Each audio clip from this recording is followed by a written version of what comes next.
What's up, guys? It's Parallax Abstraction, and welcome to PXA Peeks at... Hang on here, just a sec.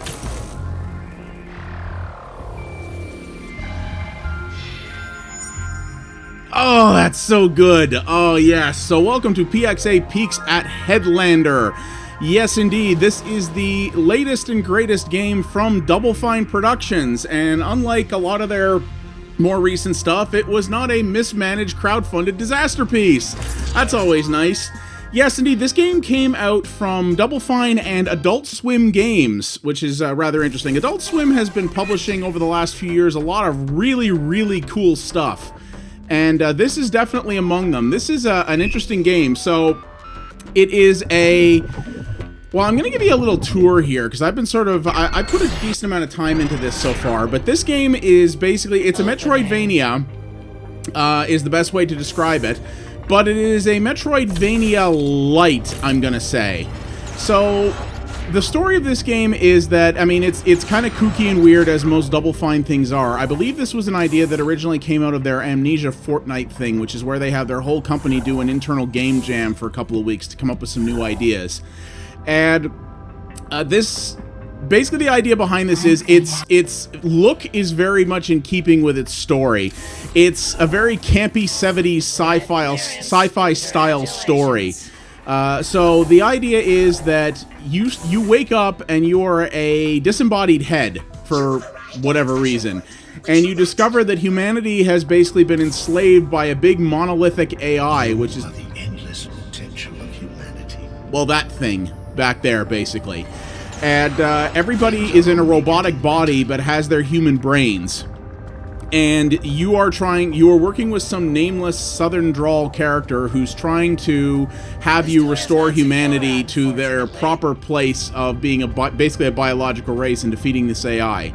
And the way you do that is, well, by doing this. So yeah, you are a disembodied head what has a jetpack, and the way you get around is by pulling people's heads off their bodies, which are just robotic heads, and the game makes it very clear early on that you're not destroying their minds by doing this, but basically ripping their heads off their bodies and inhabiting their bodies. And going around this station, which is basically a pleasure station, but that's also like a big factory, sort of a factory complex where this AI is having the humans build the robots that are enslaving them. And you're going through here to try to stop the big bad AI from continuing to enslave humanity. So that's basically the gist of it here. And obviously the first thing you're going to notice is if you have any knowledge whatsoever of 70s sci-fi, you're already seeing just the look of this and how much they nailed it. It's got the very synthy music. It's got the very bright sort of orange and red and purple art style. The look of this game is amazing. I think it looks absolutely gorgeous. And it's out on consoles as well. The PC version does look better if you turn everything up. It is a little hitchy here and there, which is weird given that I'm on a 1080, but it's a little hitchy in that it's stuttery. It doesn't really drop below 60 ever, but it is a little bit stuttery. So I've unlocked several different teleportation points that can take me around the map so I can show you guys what's going on here, because unfortunately the point I'm at in this game right now, I'm in like a sort of combat arena thing that's a little weird and a little hard to showcase, but I will show you that at the end. So you will run into situations like this where the where enemies do spawn in, and your ultimate goal is you can destroy them, but you can also just knock their heads off of them with a well-placed headshot. Like this. Oh, there you go. And you can actually take over their body. So you can destroy their bodies, and their bodies will have whatever damage they had once you jump into them. But, well, you can see it's healing there. So one of the weird things about this is, so this game does have an upgrade system. So as you can see here, here's the big map screen that indicates it is a Metroidvania. From what I've been told, this game is around 6 hours long. I'm about 3 into it, so I still have a lot left to see, I suppose. This area down here is where I left off, which is what I'm going to show you guys. And there's also an upgrade system, so you can pick up sort of power crystal things that will give you the ability to unlock different abilities and little augments like this, like things that increase your health, increase your melee damage, allow you to take over guys in different ways, things like that. So I'm just going to spend my points here on these little upgrades. Now, the thing is, though, is that you can unbalance things fairly easily in this game fairly early on, because one of the things the game tries to tell you when you start off is it will go, hey, you know, the bodies that you inhabit are very fragile and will take permanent damage, and your head will heal when you're flying around as your head. But if you the head can take very little damage before it dies. Well, very early on, you can get yourself an upgrade that will allow you to heal the bodies you take over, which makes combat, I'll be frank, at least to this point, pretty trivial. Like, the area that I'm currently playing in is is like in a high stakes combat arena, and I'm kind of having no trouble with it. In addition to that, one of the other sort of, I guess, more well-known traditions of Metroidvania games is that, well, there's two things. So one, there's a lot of secrets that one can find, and two, that there are save points, and that if you die, you end up respawning back to the latest save point. Both of those things have been trivialized to a degree. So you see on the map here, there's this little circular dot. Yeah, so these are places that you can fly into with your head. I've already been in here already, but all of those areas are where the upgrades are. And as soon as you walk into a room that has one available, it shows up on your map. It's very, very easy to find. I imagine 100%ing all the upgrades in this game, of which there are many, but that would probably be pretty trivial. And also, this game has Insomniac-style checkpoints, which means that it saves basically every time you go into a new room. So there's basically no penalty for dying. If you die in a room, you respawn basically instantly. So Grid Clash is where I am here. So I'm going to show you. So yeah, the Power Dome and the Archives are other areas. The door is not secure, unfortunately. Also, yes, the doors in this game are, there are doors that require different security levels. Again, also like Metroid. Here, you can control the elevator with your head here. And there's this very sassy AI that controls all the doors. You know, it's extremely sarcastic and things like that. It's kind of amusing, but it gets really old really fast. It repeats itself a lot, and it's kind of... You're just kind of like, ugh, yeah, all right. And that's kind of the thing with this. You know, rightly or wrongly, pretty much every Double Fine game is assumed to be that it's going to be funny, right? Because making good, funny games is kind of what Double Fine and Tim Schafer as well. Stand there until you get gangrene. You see what I mean? I'm not giving you the green light on this. Yeah. So, I'll explain how the locks work in a second. But yeah, Double Fine games are known for being funny. And this game is funny, but in a little, like, once in a while you go, that's cute, kind of funny. Not in a real hearty, laugh-out-loud kind of funny way. Which some people might not like. I think the humor's fine. The gameplay in this is much more where it's at for me. The gameplay in this, look. But, you know, if you want something that's real laugh-out-loud funny, I mean, frankly, their last several games have not been that, but, in my opinion. But this one is not super hilarious either. Alright. And yeah, the Archives and the Grid Clash are kind of the two areas I was in, so I'm going to go down here. So the idea in this Grid Clash here is that I'm not really going to spoil much, but basically, this is an area that's modeled after sort of a chess game, and I have to inhabit specific bodies to download something and then upload something later. And it's a little strange. And this area also has black and white doors, which is the only place it does. So what's interesting, so here's a secret here. This area actually has a lot of secrets that you can grab. So here's what it looks like. So this one will give me more helmet power. Oh, that effect is so good. I absolutely love the look. I've said it before. I love the look of this game. So one of the things in this, so you see that color band down in the bottom right there? So yeah, the way this works is that, so you see here I'm in this kind of, it's like a competitive entertainment state arena here that you can go into. So, all right, here we go. So, yeah, so you see the color band down there. So the way this game works is kind of like Metroid games. It has doors in it. And the doors have different levels of access. And the way this works is that if you have... It's all done on a color spectrum. So if you are red, you can get through red doors. But the interesting thing is that it scales. So if you are orange, which is to say that if you've inhabited an orange character, you can go into orange and red doors. Yellow, you can go into yellow, orange, and red, and all the way up to violet, which gives you kind of universal access to everything. I have only run into the occasional green door. I have not run into blue or violet as yet at all. So I am assuming that is late game stuff. And those are all dependent on the type of enemies that you inhabit. And the interesting thing here is, like in this battle arena, so it's modeled after chess, right? And you can see here that I'm a knight, so all of my shots start off straight and then veer on an angle. If you know anything about chess, you're kind of like, oh, that's cute. Things like that. And so where I'm trying to get to is over here, which is the Knight's download station.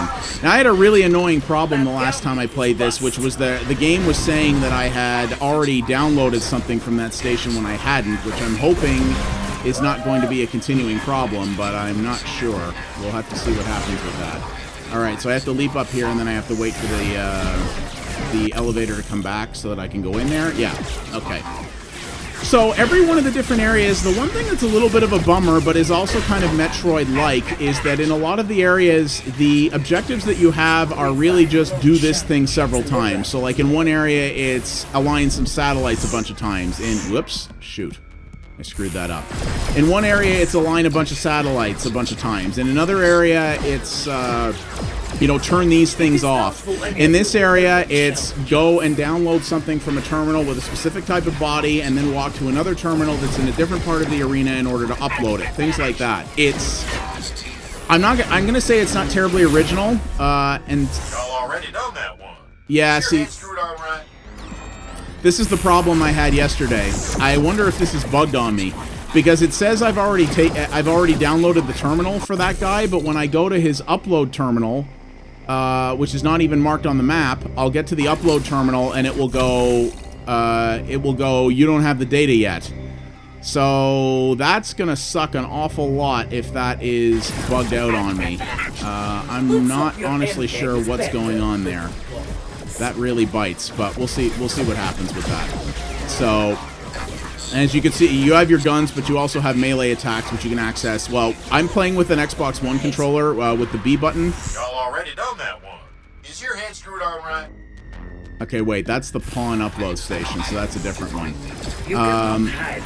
Yeah, this game, I find the default keyboard controls in this game a little awkward.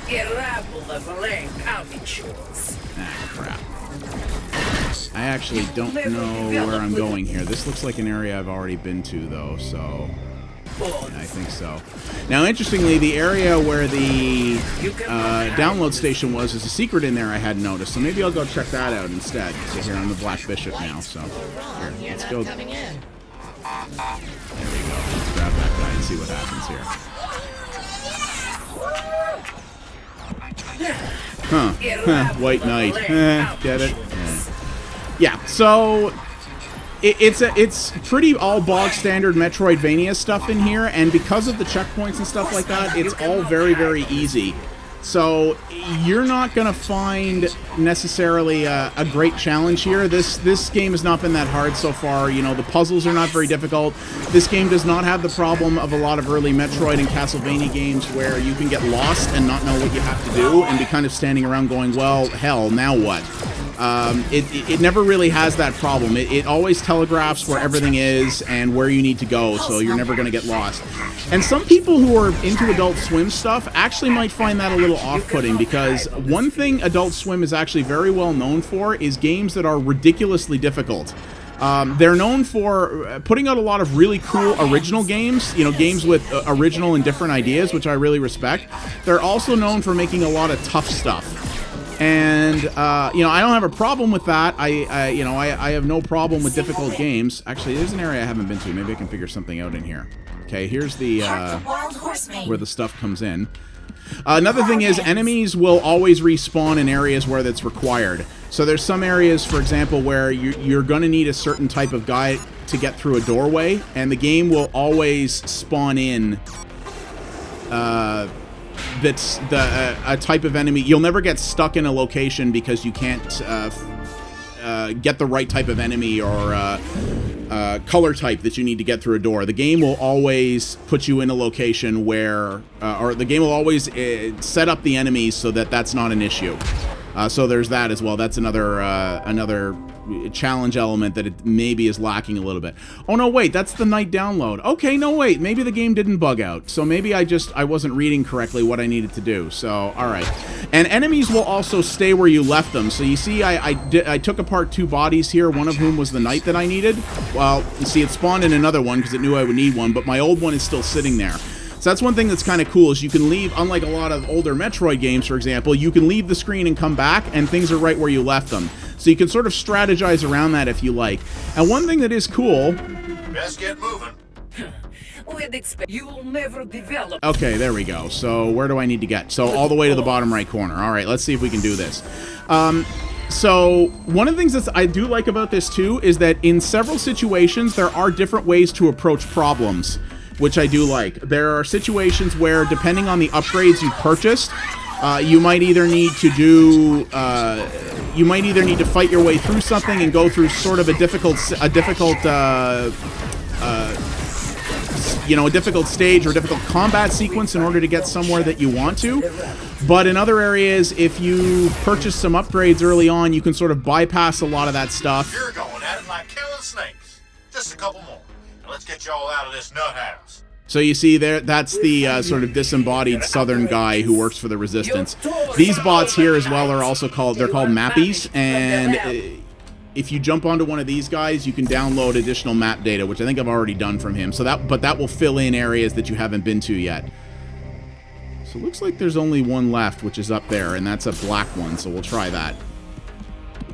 So you're sort of getting the idea here. It is, in many ways, baby's first Metroidvania, this game. I don't frankly mind that much, though, because it's very well crafted, it's very well made. You know, you can say a lot about Double Fine, and believe me, I can, as someone who backed Broken Age and was really pissed off by how badly run that project was. You can say a lot about this company, but they do an incredible variety of games in different genres. They really don't pigeonhole themselves to one genre very often, and they are able to do surprisingly well considering that variety. Like, they've never made anything even remotely resembling a Metroidvania before, and yet this one actually came out pretty well. It's easy, which is a little weird and not necessarily in keeping with what Adult Swim Games is known for, but it's nonetheless very well done, and it's enjoyable. You know, they're surprisingly good at oh god, this is a little hairy in here. Alright, let's run quick and get this done before I get rocked here. Y'all got the wrong type of body. Y'all need the Black Bishop. Oh shoot, that's Bishop download. Yeah, I'm a knight. Derpity doodah. Yeah, okay, we gotta go find ourselves a bishop. So, it is easy. If you like your Metroidvania games to be really difficult, if you like them to be very focused around exploration and trying to figure stuff out on your own, that's a rook, I think. Hey, get back here! I'm pretty sure that's a rook, so I don't think that's what I need, but we'll see here. You can see it's a little hectic in here, though. If I hadn't upgraded the way I had, then this would actually probably be a lot harder than it is. I spec myself very heavily towards combat early on, so this is not nearly as difficult for me. I really don't know. This is a rook. I'm 99% sure this is a rook. I don't actually know what the bishops look like. Is that a bishop? Yeah, that's a bishop. He's got the pointy head. Yeah, this is a bishop. Oh, and look how formal he is. Oh, my! Yeah, that's totally a bishop. So yeah, it is a light Metroidvania game, but it's a good length. It's $20, which I think for a 6-hour plus game in this area is good. If you want something that's very challenging, yeah, this probably won't be your scene, and that's understandable. Me personally, while I like and respect Metroidvanias a lot, I don't like games where We're almost done. the dater. I like how they spell that. You are all but minor pieces in our game. Okay, hang on. There's also another secret in here. So you see what I mean? The secrets are very easy to find. It's a little weird. So yeah, beyond that, I mean, I'm playing this on the PC. It is out on the consoles as well. The default keyboard controls in this, I would say, are fairly awkward, but they're rebindable. So if you do want to play with a keyboard, you absolutely can. I personally think controllers are a best way to play these games. It supports 144 Hz, which is what I'm running at, which is a nice little touch. So that's cool. Yeah, in general, the PC version is quite good. You do get the occasional little frame rate stutter, which is a little bit frustrating, but it's nothing too severe, and they could always patch that. Hopefully they do. I don't actually know what engine this is running on. It's not stated anywhere, so I'm actually not 100% sure. So we got to go all the way down. You can also fall a very long distance in this and not take any damage for the most part, or very minimal damage. So I also have, you're seeing that sort of color streak behind me that you've been seeing the whole time. I've actually I have an upgrade that allows me to run extra fast, and that's what that is. So I actually need to get up top there, which I'm not sure how I do that. Oh yeah, but with the teleporter right here. Wow, Parallax. Holy living crap. Hi-ya! Got it. That just leaves the king to sort out. Ain't gonna be easy. Yeah, so the king, this is going to be interesting. I think this is basically a boss fight. Find the king and transport him to the final upload terminal. So this might be an interesting bit here. So if you don't want to see how this section potentially ends, you might want to tune out now. But you've kind of got my opinion of this so far. I think this is... Oh, the king's way over there. Okay. I think this is pretty good. I've been having a lot of fun with it, and I'm very... likely going to finish it. Oh yeah, so see these electrified floors? So you saw those Rook guys driving around, the guys with the rubberized tires? Yeah, in areas like this, you need them in order to get through there, or you'll take massive damage. Under normal circumstances, I would have gotten kind of screwed there. Oh, here he is right here.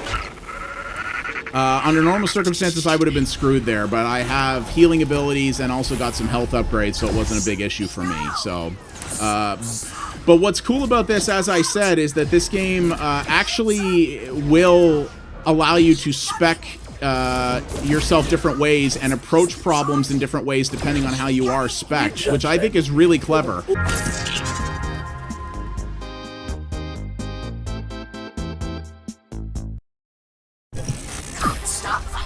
Sorry guys, the game crashed on me there, which is rather surprising. That's actually never happened before in the entire time I've been playing this, so a little weird there, but yeah.